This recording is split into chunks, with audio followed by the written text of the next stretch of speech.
ಜೀ ಕನ್ನಡ ವಾಹಿನಿಯಲ್ಲಿ ಪ್ರಸಾರವಾಗುತ್ತಿರುವ ಧಾರಾವಾಹಿಗಳ ಪೈಕಿ ಲಕ್ಷ್ಮೀ ನಿವಾಸವು ಒಂದು. ಕೌಟುಂಬಿಕ ಕಥಾಹಂದರವನ್ನ ಒಳಗೊಂಡಿರುವ ಲಕ್ಷ್ಮೀ ನಿವಾಸ ಧಾರಾವಾಹಿಯು ಕಿರುತೆರೆ ವೀಕ್ಷಕರ ಮನಸೆಳೆದಿದೆ. ಈ ಧಾರಾವಾಹಿಯಲ್ಲಿ ಶ್ರೀನಿವಾಸ್ ಮತ್ತು ಲಕ್ಷ್ಮಿ ದಂಪತಿಗಳ ಸೊಸೆ ಸಿಂಚನಾ ಪಾತ್ರದಲ್ಲಿ ರೂಪಿಕಾ ನಟಿಸುತ್ತಿದ್ದಾರೆ.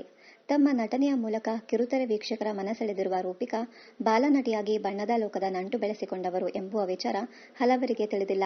ಬಾಲನಟಿಯಾಗಿ ನಟನೆಗೆ ಕಾಲಿಟ್ಟ ನಂತರ ಹಿರಿತೆರೆಯತ್ತ ಮುಖ ಮಾಡಿ ಅಲ್ಲಿಯೂ ನಟನಾ ಛಾಪನ್ನ ಪಸರಿಸಿದ ಈಕೆ ಸದ್ಯ ಕಿರುತೆರೆಯಲ್ಲಿ ಬಿಸಿ. ಬೆಳ್ಳಿ ಚುಕ್ಕಿ, ಬದುಕು, ಅವಳ ಮನೆ, ತ್ರಿವೇಣಿ ಸಂಗಮ ಧಾರಾವಾಹಿಯಲ್ಲಿ ಬಾಲನಟಿಯಾಗಿ ರೂಪಿಕಾ ನಟಿಸಿದ್ದರು. ನಟನೆಯ ಮೂಲಕ ವೀಕ್ಷಕರ ಮನಸೆಳೆದ ಈಕೆ ನಂತರ ಸಿನಿಮಾಗಳ ಕಡೆ ಮುಖ ಮಾಡಿದ್ದರು. ಚೆಲುವಿನ ಚಿಲಿಪಿಲಿ ಸಿನಿಮಾದಲ್ಲಿ ನಾಯಕಿಯಾಗಿ ನಟಿಸುವ ಮೂಲಕ ಸ್ಯಾಂಡಲ್ವುಡ್ಗೆ ಪ್ರವೇಶಿಸಿದ ಈ ಬೆಡಗಿ ನಂತರ ಹಿಂತಿರುಗಿ ನೋಡಿಲ್ಲ.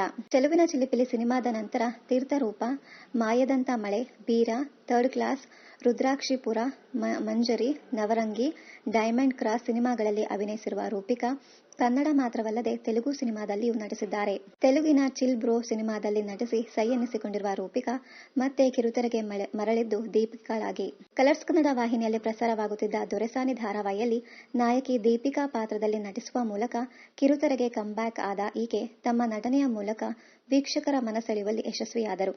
ಆದರೆ ಕಾರಣಾಂತರಗಳಿಂದ ಆ ಧಾರಾವಾಹಿ ಬಹುಬೇಗನೆ ಮುಕ್ತಾಯಗೊಂಡಿತ್ತು.